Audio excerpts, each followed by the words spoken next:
Saya jadi tegang ngelihat mukanya Paman. Sekarang Park 23 atau dulunya udah dari Park 23? Dari dulu kita udah Park 23, cuman Park 23 Entertainment Center dulu gitu. Sekarang kita berubah menjadi Park 23 Creative Hub.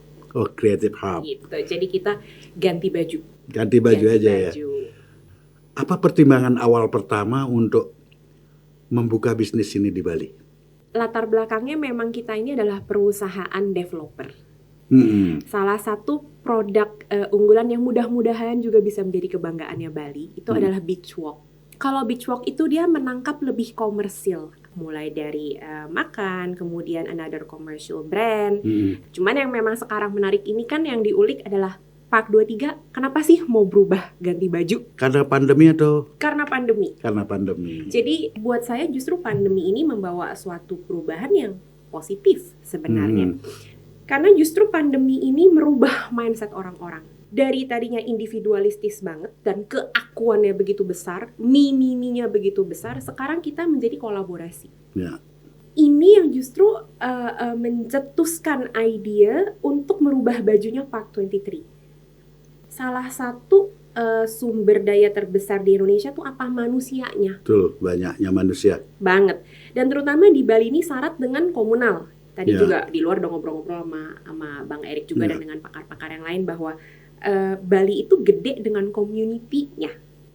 Yang belum ada tuh kolaborasi yang eratnya yang belum terlihat.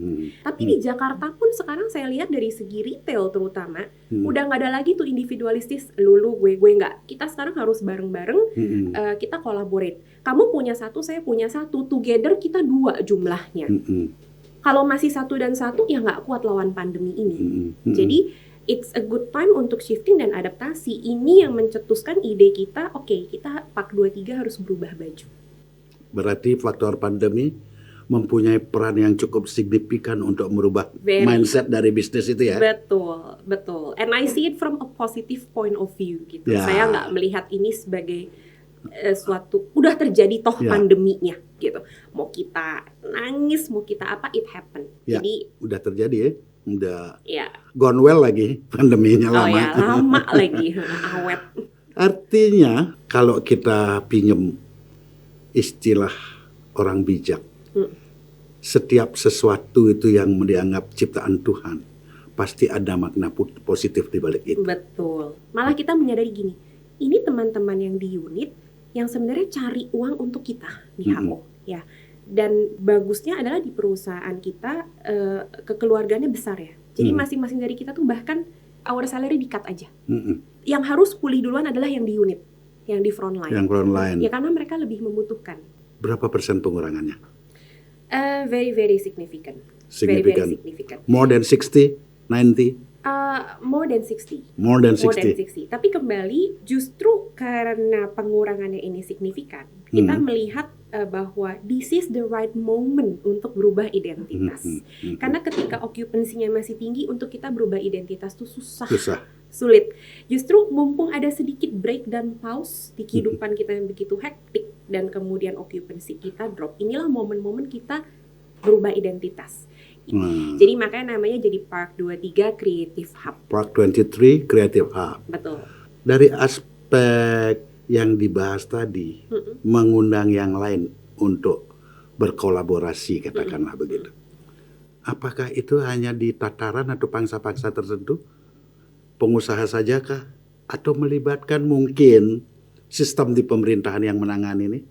Dilibatkan juga nggak? We are very very hoping pemerintah bisa hands in ya di sini gitu, karena begini, jadi conventional retail itu simbiosisnya itu simbiosis beneficial saja, ya isinya commercial brand, Zara, H&M, Pull & Bear, itu conventional retail zaman konvensional. Is it good? It's good for now. Jadi memang kita di dunia retail dan industri retail pun sudah melihat conventional retail ini grafiknya menurun nih. Harus ada satu perubahan dan shifting gitu. Park 23 sekarang sedang kita standardize dan formalkan untuk menjadi sebuah formula Creative Hub. Gitu. Bedanya apa nih?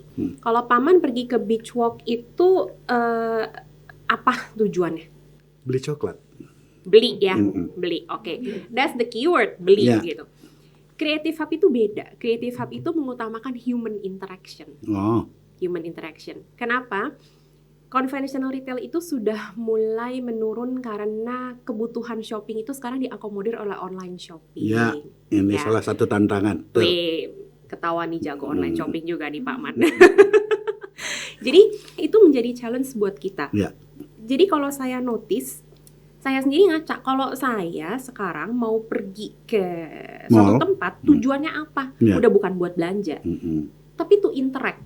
Ya. Ya, kita kan human itu makhluk sosial, kita butuh interaksi. Interaksi. Makanya orang sekarang udah setengah gila dengan yang adanya lockdown. Karena interaksinya nggak ada, Terbatas, kan? Kurang. hilang ya. Even by Zoom aja, it's not a real interaction, Betul. gitu. We need a real interaction. Jadi tujuan saya sekarang kalau pergi ke retail itu adalah untuk interaksi. Disinilah hub, nama hub itu, filosofi hub ini menjawab kebutuhan itu. Jadi tujuan hub ini adalah menjadi melting pot antara manajemen, kemudian dengan business owner-nya, tenan sekarang kita sebutnya business owner ya, business owner-nya, community, investor, Ya. dan kemudian pemerintah sendiri. Hub ini diharapkan dapat membawa kemajuan bagi pelaku-pelaku bisnis, startup. Jadi startup itu sebenarnya nggak hanya di dunia digital. Anything yang baru start sebenarnya disebutnya startup. Startup ini kan membutuhkan koneksi, Betul. membutuhkan network, membutuhkan investasi. Hub inilah yang dapat memfasilitasi supaya si startup ini mendapatkan apa yang mereka butuhkan untuk bisa berkembang. Itu hubnya. Lalu kreatifnya apa nih kreatif? Kenapa kok Park 23 memilih hubnya kreatif hub kok bukan general community hub gitu? Karena kita kembali lagi kalau saya melihatnya gini, Indonesia itu sumber dayanya apa aja sih? Ada sumber daya tangible, ada sumber daya intangible. Ya. Yang tangible itu sumber daya alam, sumber daya manusia. Yang intangible itu adalah culture, creativity, budaya, ya kan? Suku bangsa di Indonesia aja udah ada berapa? 1.300-an lebih gitu.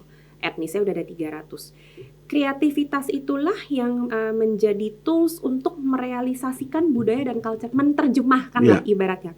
Menerjemahkan budaya dan culture ini menjadi sesuatu yang bisa dinikmati banyak orang. Kreatif itu merupakan salah satu aset sebenarnya yang bisa mendatangkan devisa ya. Saya nggak tahu negara sudah melihat ini sejauh apa, tapi I'm sure mereka melihat ini karena ada satu departemen khusus Menparekraf ya kan, Kementerian Pariwisata dan Ekonomi Kreatif.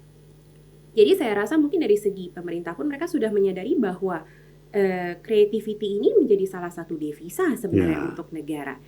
Ya kita yang di swasta belum sebesar negara pemikirannya, tapi kita yang di swasta melihat bahwa kreatif ini bisa diangkat untuk memajukan ekonomi tanpa terlalu tergantung lagi dari pariwisata ya, gitu. Karena we're hoping COVID ini cepat selesai, tapi kan kenyataannya kita udah berapa tahun? 2 tahun. 2 tahun loh. Kita udah mau turun, muncul lagi Omikron. Nanti dari Omikron, Politron, Sinetron, Megatron, nggak selesai-selesai gitu. Benar, jadi, oke, kita dari segi di sisi swasta kita berpikir udah deh, kita jangan harap-harap cemas tentang kapan pariwisata akan dibuka lagi. Let's do dan let's make happen something yang ada di depan mata. Ini kreativitasnya Bali gede sekali. Tapi belum ada media yang bisa memediasi mereka untuk bisa menghasilkan sesuatu value yang berbentuk finansial. Gitu. Makanya Park 23 Creative Hub ini diciptakan untuk mengakomodasi itu sebenarnya. Gitu. Luar biasa sebenarnya ide ini. Merubah sistem yang begitu signifikan, tapi juga tetap masih mempunyai manfaat ekonomi. Nah, seperti di Beachworld, tenan-tenan yang ada atau brand-brand yang ada dalam suasana COVID seperti sekarang, banyak enggak yang menutup ininya? Menutup tidak, tapi menunda pembayaran kepada owner enggak? Sangat. Oh, iya, Tapi kita pun dari sisi owning pun mengerti gitu ya. Kondisi ini ya. because we suffer in this together. Yep. Satu dunia gitu. Yeah. Brand-brand yang ada di Beachwalk itu adalah commercial brand yang internasional gitu. Mereka pun suffer. Yeah. Jadi kita sekarang prinsipnya sudah bukan I get profit from you atau you get profit from me, enggak, kita bersama-sama untuk Iya. Ya, betul. Gitu. Sehingga makanya di Park 23 Creative Hub ini challenge-nya adalah membalik semua. Jadi dari yang tadi tujuannya orang belanja, interaksinya nomor 2, Creative Hub tuh berbeda. Interaksinya nomor 1, shoppingnya itu adalah additional activity-nya. Ya, tambahannya aja ya. Betul. Yang pertama itu ngobrol dulu, diskusi, berbicara bisnis atau apapun itu. Betul. Efek sampingnya baru kita berbicara profit. Betul. Salah satunya ya. Nah, saya sebenarnya tertarik dengan tampilan Mbak Vicky, seorang perempuan yang energik dan berbasic arsitek. Terima kasih. Ya, bagaimana support pendamping hidup dalam hal ini tentang kinerja? Suami atau mungkin saya masih single. Oh. Itu apakah puji Tuhan atau mudah-mudahan segera bersanding akhir tahun ini. Amin. Semoga. Didoain ya Pak Man. Saya ikut mendoakan. Selama berbisnis di Bali, baik dalam pengelolaan Beachwalk dan Park 23 atau yang lain-lain, properti yang lain. Karena kita tahu di Bali juga orang-orang mancanegara sangat banyak berinvestasi. Walaupun itu lebih banyak di villa kan gitu ya. Properti lah ya. Justru saya melihat ini bukan sebagai competition ya, ini ajang belajar, gitu. Something kelebihan mereka justru saya belajar sama saya ada di Bali adalah mereka human interaction-nya itu kuat banget. Jadi it's not all about money, bukan berapa besar gaji yang mereka bisa kasih ke masyarakat kita, tapi how they treat the other human. Lalu daripada bersaing, kenapa nggak kita collaborate aja? Instead of competing, kenapa kita nggak collaborate aja dengan mereka? Karena ide mereka pasti akan berbeda dengan ide kita. Karena pengaruh lingkungan juga. Betul. Cara mereka tumbuh besar, mereka punya ekosistem, mereka punya environment. Tapi ide yang berbeda ini ketika dikombinkan akan menjadi sesuatu yang menjadi lebih baik ya. Seperti tadi saya bilang dia punya satu, kita punya satu. Daripada kita gontok-gontokan, we collaborate, kita menghasilkan 2. Kalau bisa dengan kolaborasi muncul satu lagi yang menjadi milik berdua kan? Iya betul. Ya kan? Tetap harus ada makna positif, tidak boleh kita a priori terhadap penilaian terhadap mereka kan gitu ya. Karena like it or not, the world is going global ya. Betul. Itu adalah sesuatu yang kita tidak bisa batasi gitu. Atau kita nggak bisa cegah. Karena itu kan otomatis ya, sudah automatically happen. Jadi daripada kita bersungut-sungut atau kita patah semangat dan segala macam, find a way behind it. Iya, betul. Bagaimana Anda menilai keberhasilan arsitek-arsitek Indonesia yang menjadi boleh dipromot kepada dunia luar? Sebagai seorang arsitek nih. Sebagai seorang arsitek saya sih masih tergolong junior sekali ya. Banyak dari alumni saya, terutama dari Bandung ya, Parahyangan itu yang namanya udah mendunia. Mungkin Pak Man sering dengar Tancang Ai, Tantiklam, kemudian ada Andra Matin. Kalau Pak Ridwan Kamil, Kang Emil dia dari IPB ya. Tapi itu adalah arsitek Antoni Liu, kemudian ada Hadi Prana. Menurut saya semua dari mereka itu membawa pelajaran tersendiri. Tapi ada beberapa arsitek yang saya kagum banget ya, terutama Tancang Ai dan Tantiklam. Itu mereka sangat-sangat memasukkan unsur nature. Jadi hasil kreasi mereka itu selalu adem. Dari sisi lighting pun nyaman di mata. Jadi mereka menghitung lumen yang masuk ke dalam ruangan, gitu. Lalu kemudian dari sisi greennya juga, bukan green yang berlebih-lebihan dengan teknologi waste reproduction, kemudian waste treatment, bukan yang berlebih-lebihan seperti itu. Dari sisi bangunannya aja, gitu. Saya kagum banget karena kebanyakan arsitek itu sering go blindly dengan visually estetik doang. Ya, fungsinya dilupakan gitu. Itu yang saya selalu belajar, to ground myself when I design something.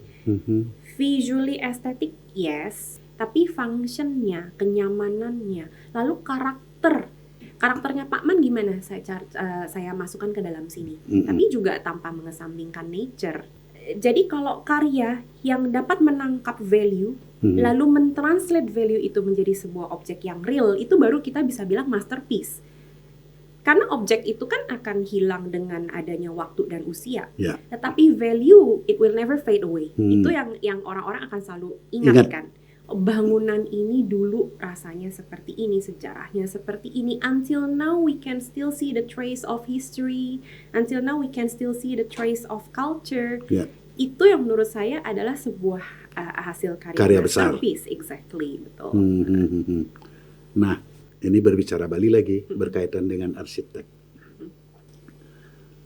Karena di Parahyangan pasti pernah juga berkomunikasi dengan arsitek Bali. Ya, dalam kaitan dengan pemahaman penggunaan ruang, teknik pencahayaan, membuat rumah adem. Di Bali itu ada istilah dengan Asta Kosala Kosali. Pola membangun menurut tatanan budaya orang Bali yang tertera dalam lontar.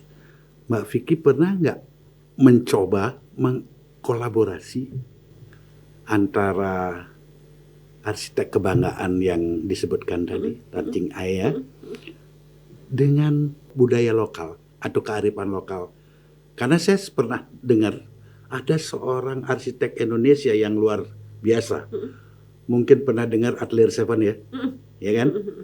Itu Pak Robi, yang beliau sangat membanggakan arsitek Bali yang disebut dengan Asta Kosala Kosali, dan beliau adalah perancang sanur. Pernah nggak Mbak Vicky mencoba mencari tahu seperti itu setelah di Bali atau sebelum di Bali? Ini agak sedikit kembali justru ke Creative Hub. Jadi sebenarnya salah satu, karena saya masih passion di dunia desain ya, masih passion di dunia arsitek. Salah satu kreatif industri itu ada 14. Yang mau ditangkap oleh Park 23 itu hanya 5. Karena kita saat ini baru bisa berkomitmen dengan 5 ya. Kulinari, kemudian seni. Seni itu di dalamnya ada arsitektur sebenarnya, desain. Ya, benar. Seni itu ada arsitektur, karena arsitektur dari Bali itu, Asta Kosali itu ada mengedepankan masalah seni. Betul, betul. Kemudian VFF, video, film dan fotografi. Kemudian mode, sama satu lagi sebenarnya digital. Digital ini permainan. Permainan baik yang konservatif maupun yang interaktif. Nah, kita sekarang kembali ke masalah yang seni, yang arsitek. Jadi Park 23 Creative Hub ini akan mewadahi kolaborasi-kolaborasi seperti itu. Jadi kita akan memanggil arsitek-arsitek juga, karena kita sendiri kan di perusahaan developer juga kita memiliki in-house arsitek gitu. There is someone that I really respect juga di head di owning company di Jakarta juga, he is an architect juga. Kita akan mengkolaborasikan. Lalu kita akan menggali apa sih di Bali ini yang sebenarnya sudah sedikit forgotten dengan banyaknya so many modern architecture. Seperti tadi saya bilang, culture itu sumber dayanya kita yang intangible, sering di look down sama orang karena kan kita nggak bisa pegang produknya gitu ya, padahal sebenarnya bisa menghasilkan. Jadi hopefully justru Park 23 Creative Hub ini bisa meng-cater itu. Jadi kita akan mengadakan kolaborasi arsitek lokal Nusantara dengan yang ada di Bali. Sebagai orang Indonesia, saya sangat bangga dengan para arsitek yang membangun KN sekarang, Ibu Kota Negara ya. Bagaimana Mbak Vicky melihat karya-karya mereka? Menurut saya a good design itu nggak hanya visually good tadi yang seperti saya bilang ya, harus ada value yang bisa di-capture, harus ada function peruntukan yang bisa ruangnya, diakomodasi, betul. Harus ada kenyamanan dan karakteristik yang bisa diterapkan di situ. Lalu ibu kota negara itu kan berhasil atau enggaknya nggak dilihat hanya sekedar dari estetika istananya aja gitu. Urban planningnya bagaimana, tata kotanya bagaimana gitu. Hopefully tidak mengulangi kesalahan di Jakarta, karena Jakarta itu sudah terlalu chaotic sekali tata kotanya untuk bisa dibereskan gitu. Jadi hopefully dengan adanya ibu kota baru ini, para arsitek kebanggaan nasional ini juga ikut memikirkan dari hulu ke hilir ya, nggak hanya satu istananya doang, tapi tata kotanya bagaimana, kemudian pengembangan dan development planningnya bagaimana gitu. Let's say pusat edukasi ada di mana nanti, kemudian pusat retail ada di mana nanti. Jadi lalu kemudian residensial ada di mana, jaraknya berapa sampai dengan ke pusat kota gitu. Penghijauannya ada di mana, itu yang paling penting. Ya kadang-kadang kita terlalu asik merancang, lupa sama alam. Betul. Yang ujung-ujungnya akhirnya kita sendiri yang kena masalah kan. Ya, benar. Banjir. Ya saya udah puas deh dengan banjir di Jakarta. Lalu panas, gersang, polusi, bising. Itu kan yang lama-lama membuat akhirnya kita hidup juga jadi gak nyaman. Disitulah saya bilang ketika architecture fail to accommodate a quality of living dari human.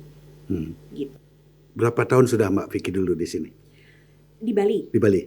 Enjoying livingnya ya. Ya, enjoying tinggalnya baru 1 tahun. 1 tahun. Iya, saya dari Februari tahun lalu. Oh, pas pandemi ya? Pas pandemi. And it's a good time untuk meditate, bukan meditate dalam arti meditasi, but it's a good time to reflect gitu.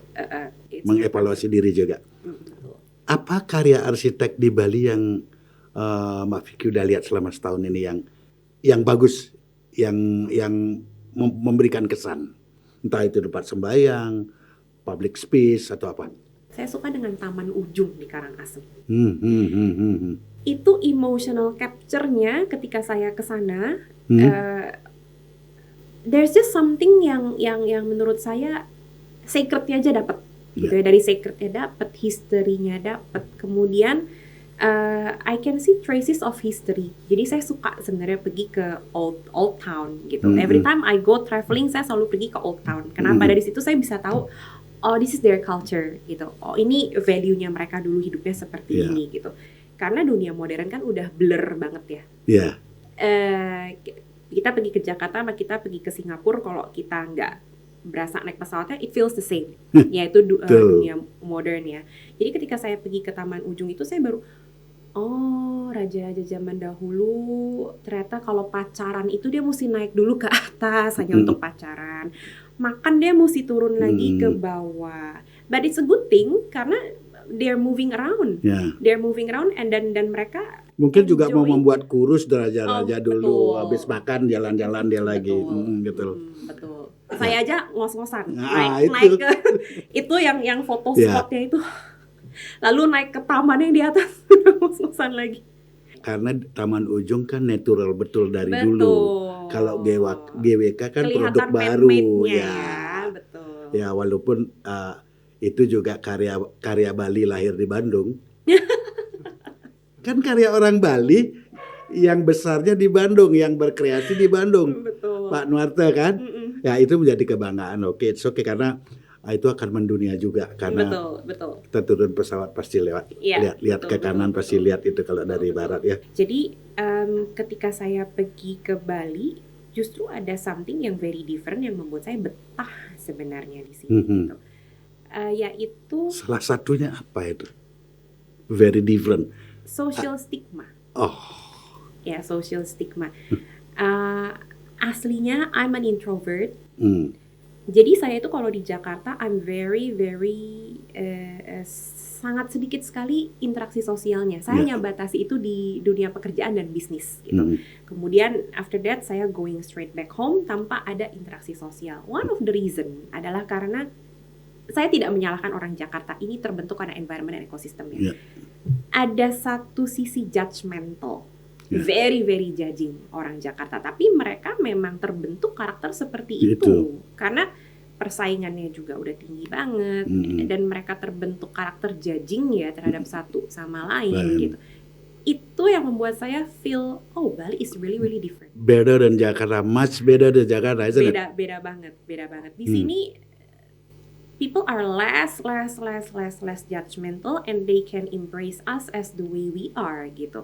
Karena kembali lagi Bali itu melting pot dari a lot of culture, mulai dari culture kita sendiri lokal sampai dengan mancanegara. Negara yang kesini. Gitu, jadi mungkin udah nggak kaget ya, udah nggak kaget culture lagi gitu. Jadi you can just be who you are and people can still accept you and value you gitu kan.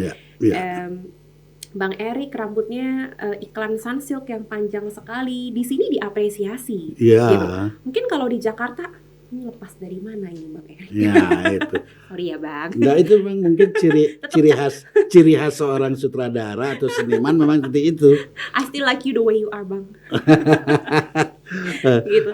Jadi terus misalnya saya kemarin lihat ada orang yang jalan-jalan buying groceries, mereka telanjang kaki ya, kaki yang telanjang kaki. And people biasa aja gitu dengan melihatnya itu. Itu ya. membuat saya terenyuh sekali gitu. Luar biasa Mbak Vicky, ini benar-benar luar biasa. Saya juga sekarang sebagai orang Bali akan bangga memiliki salah satu bagian orang dari luar Bali, bukan sekedar liburan tapi memberikan kontribusi entah global atau personally dari perusahaan itu ya. Saya sangat bangga. Semoga apa yang menjadi cita-cita perusahaan dari Mbak Vicky Ghazali ini berhasil dengan baik. Amin. Terus supporting selama ini dengan pemerintah seperti apa? Parekraf ini kan memiliki agenda untuk memajukan, namanya aja udah pariwisata dan ekonomi kreatif. Kreatif ya. Mereka tentunya punya agenda-agenda untuk memajukan ekonomi kreatif. Sebenarnya kita sudah beberapa kali bergandengan tangan dengan tim-tim dari Parekraf gitu. Tapi belum ada kolaborasi konkret ya. Kolaborasi konkret bentuknya seperti apa sih support nyatanya yang mereka bisa berikan buat kita gitu. Mungkin ada produk yang mereka pegang ditaruh di sana atau seperti apa kan seperti itu kan? Betul, karena kita ini kan sebenarnya kembali lagi kita berangkat dari perusahaan developer dan retail management. Nah, retail management ini kita memanage bisnis-bisnis yang kita mau grow di situ. Tetapi kita bukan retailer individual. Jadi kita tidak punya talent untuk seperti misalnya mengkurasi produk-produk yang sebenarnya Parekraf sudah punya loh, produk-produk lokal yang terkurasi ini. We have the place. Kita justru sudah reach out ke mereka, what do you need from us gitu. Dari kitanya ini butuh apa, kita udah siap meng-cater itu. Jawabannya apa? Udah belum ada jawaban. Oh, gitu. berarti Jadi jawabannya hampa. kunjungannya sih sudah berkali-kali. Berkali-kali ya. Ibaratnya Pak Man, kalau pacaran itu udah diapelin berkali-kali gitu. Tapi belum ada pernyataan untuk melangkah lebih lanjut ya. Terima kasih Mbak Vicky atas waktu yang ini ya. Sudah diluangkan cukup banyak. Semoga apa yang kita bahas pada hari ini bermanfaat bagi masyarakat Indonesia secara umum atau Bali mungkin khususnya, karena waktu pula yang harus memisahkan kita. Mudah-mudahan di lain kesempatan kita bisa bertemu lagi. Amin, terima kasih. Pastinya.